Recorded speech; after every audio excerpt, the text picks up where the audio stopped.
नमस्कार। समाजशास्त्र के अंतर्गत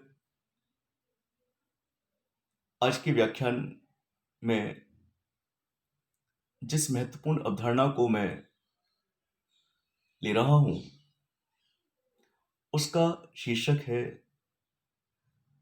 सामाजिक संरचना, सोशल स्ट्रक्चर। संरचना क्या होती है, हम यहां से बात शुरू करेंगे। संरचना का तात्पर्य है किसी भी वस्तु की बाहरी बनावट को। किसी भी वस्तु की बाहरी बनावट उसकी संरचना कहलाती है। जैसा हम जानते हैं कि प्रत्येक भौतिक वस्तु की एक बनावट होती है। वो बनावट ही उसकी पहचान का आधार होती है। वस्तु की बनावट को देखकर ही हम पहचानते हैं कि उस वस्तु का नाम क्या है।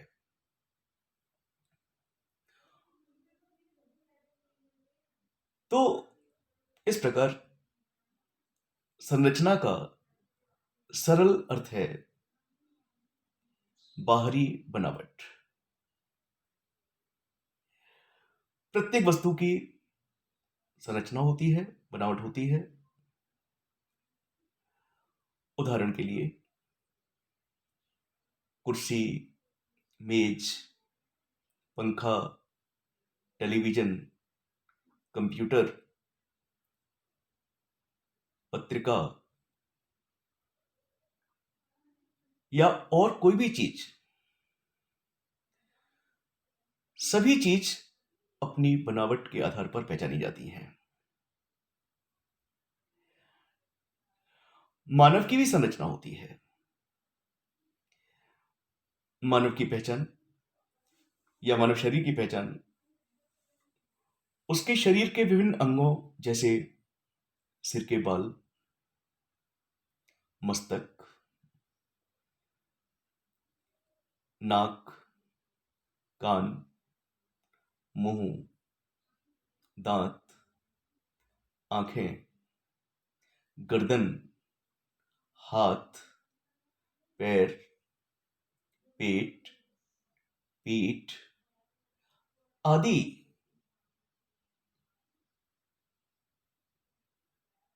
होती है।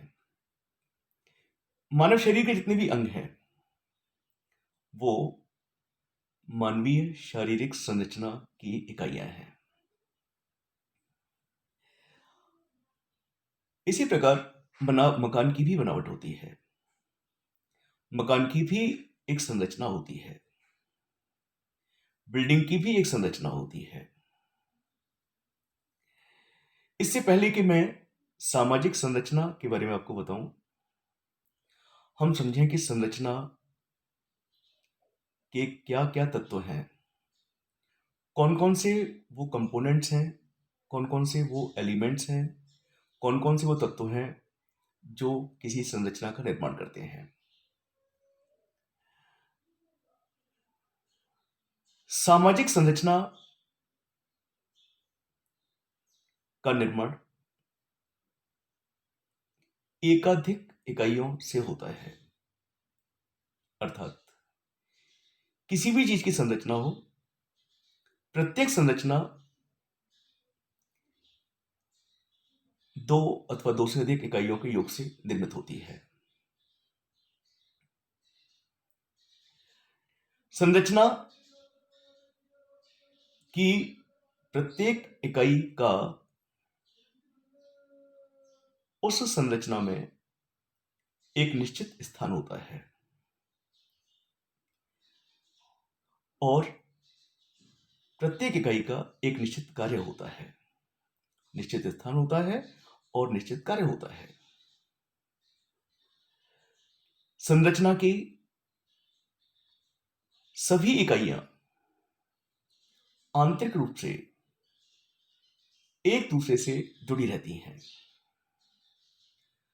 इकाइयां अलग अलग होती हैं, अलग अलग स्थान पर होती हैं, अलग अलग कार्य करती हैं परंतु आंतरिक रूप से संरचना की सभी इकाइयां एक दूसरे से जुड़ी रहती हैं और इस प्रकार उनमें आपस में अंतर निर्भरता पाई जाती है, अर्थात संरचना की सभी इकाइयां एक दूसरे पर निर्भर रहती हैं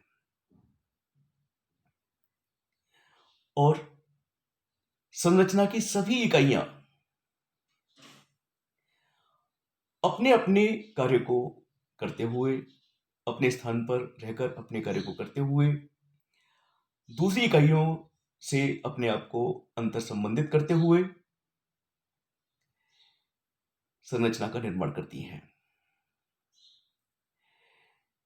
जैसे मैंने भी उदाहरण दिया था मानवीय शारीरिक संरचना का। शरीर के विभिन्न अंग शरीर की विभिन्न इकाइयां हैं, शरीर की संरचना की विभिन्न इकाइयां हैं, क्योंकि इन मानवीय अंगों से ही शरीर की संरचना निर्मित होती है।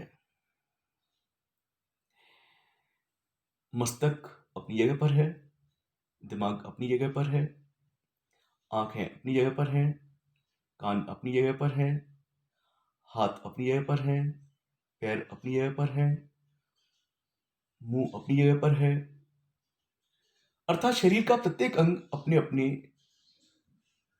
विशिष्ट स्थान पर होता है। ये सभी अंग एक जैसा कार्य नहीं करते, इन सबके कार्य भी सबके अलग अलग होते हैं। दिमाग सोचने का काम करता है, आंखें देखने का काम करती हैं, नाक सूंघने का काम करती है, मुंह भोजन को खाने का काम करता है, कान सुनने का काम करते हैं, हाथ वजन को उठाने का काम करते हैं और पैर चलने फिरने का काम करते हैं। तात्पर्य है कि मानवीय शारीरिक संरचना की प्रत्येक इकाई का अपना अपना एक विशिष्ट कार्य होता है। लेकिन ये सभी इकाइयां अलग अलग स्थान पर रहते हुए भी एक दूसरे पर निर्भर रहती हैं। जैसे अगर एक कांटा भी लगता है तो उस कांटे का एहसास केवल पैर को नहीं होता, आंखों से आंसू भी निकलते हैं, मुंह से आवाज भी निकलती है, तो उसका असर दिमाग पर भी होता है। ये उदाहरण इस चीज का प्रमाण है कि मानवीय शारीरिक संरचना की सभी इकाइयां अलग अलग स्थान पर रहते हुए अपने अलग अलग कार्यों को संपादित करते हुए भी एक दूसरे से जुड़ी हुई हैं, एक दूसरे पर निर्भर रहती हैं। तो और इस प्रकार से जब ये सारी इकाइयां ठीक प्रकार से अपने अपने कार्य को करती हैं तो उससे शारीरिक संरचना का निर्माण होता है। अब हम बात करेंगे सामाजिक संरचना के बारे में। जिस प्रकार संसार की प्रत्येक भौतिक वस्तु की बनावट होती है, बाहरी बनावट होती है, संरचना होती है, उसी प्रकार से प्रत्येक समाज की, चाहे वो ग्रामीण समाज हो, नगरीय समाज हो, आदिम समाज हो, आधुनिक समाज हो, प्रत्येक समाज की अपनी संरचना होती है। सामाजिक संरचना की मूल इकाई यानी इसकी भी बहुत सारी इकाइयां हैं। जैसे मैं पहले ही बता चुका हूं कि संरचना का निर्माण दो अथवा अधिक इकाइयों के योग से होता है, अनेकों इकाइयों के योग से होता है। तो सामाजिक संरचना की जो मूल इकाई मानव है, जब दो अथवा दो से अधिक व्यक्ति जुड़ते हैं तो वो समाज का निर्माण कर देते हैं। तो मानव सामाजिक संरचना की मूल इकाई है। अब मानव समूहों से निर्मित मानव समूह, समुदाय, संगठन, समितियां, संस्कृति, मानव समूह से और क्या-क्या बनता है, मानव समूह किस-किस चीज को और आगे जन्म देता है, वो सभी चीजें सामाजिक संरचना की इकाइयां होती हैं। समुदाय, संस्था, समिति, संस्कृति, संगठन, सभी चीजें ये सामाजिक संरचना की इकाइयां हैं। इनमें से प्रत्येक इकाई का अपना अलग-अलग काम होता है। संस्थाएं जैसे धर्म, परिवार,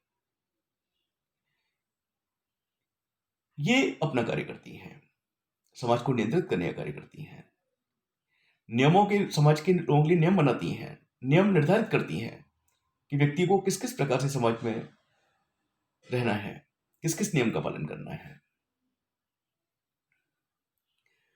परिवार अपना कार्य करता है, बच्चों को जन्म देना, बच्चों का पालन पोषण करना, बच्चों का समाजीकरण करना, बच्चों को संस्कृति से जोड़ना, उनको अनुशासन का पाठ सिखाना, मानवता का पाठ सिखाना, सामाजिकता से जोड़ना, ये परिवार के कार्य हैं। परिवार अपना काम करता है, अन्य संस्थाएं जैसे मैंने आपको धर्म का, धर्म है या और कोई वो है, वो सब अपने अपने कार्य करती हैं। कानून अपना काम करते हैं, संस्कृति अपना कार्य करती है, जितने भी संगठन है, सामाजिक संगठन है, वो अपने अपने कार्य करते हैं। तो पहली चीज सामाजिक संरचना के बारे में महत्वपूर्ण है कि सामाजिक संरचना का निर्माण भी अनेकों इकाइयों के योग से होता है। दूसरी स्मरणीय चीज वो ये कि सामाजिक संरचना में इकाइयों का अलग अलग विशिष्ट स्थान होता है। सामाजिक संरचना की प्रत्येक इकाई का अपना कोई एक विशिष्ट, एक या एक से अधिक विशिष्ट कार्य होता है, जो कार्य उस इकाई के द्वारा किया जाता है। सामाजिक संरचना की सभी इकाइयां आपस में एक दूसरे से घनिष्ठ रूप से इस प्रकार जुड़ी रहती हैं कि यदि एक इकाई किसी तरह से प्रभावित होती है तो उसका प्रभाव सामाजिक संरचना की अन्य इकाइयों पर भी पड़ता है और समाज की जो समग्र पहचान सामने आती है वो तब आती है जब समाज की सभी इकाइयां अपने अपने स्थान पर रहते हुए आपस में एक दूसरे पर अंतर निर्भर रहते हुए एक दूसरे को अपना योगदान देते हुए समाज का निर्माण करती हैं या सामाजिक संरचना का निर्माण करती हैं। तो इस प्रकार से समाजशास्त्र के अंतर्गत सामाजिक संरचना की अवधारणा एक महत्वपूर्ण अवधारणा है जो इस बात से परिचित कराती है कि आखिर समाज की संरचना की निर्णायक इकाइयां कौन कौन सी हैं, उनके क्या क्या कार्य हैं और वो किस प्रकार एक दूसरे से जुड़ी रहती हैं, किस प्रकार एक दूसरे पर अंतर्निर्भर रहती हैं और किस प्रकार सामाजिक संरचना को प्रकट करती हैं। समाज, प्रत्येक समाज, चाहे वो ग्रामीण समाज हो या नगरीय समाज हो, आदिम समाज हो, आधुनिक समाज हो, प्रत्येक समाज की अपनी एक विशिष्ट संरचना होती है और उस संरचना में उसकी समस्त निर्णायक इकाइयों का महत्वपूर्ण योगदान होता है। धन्यवाद।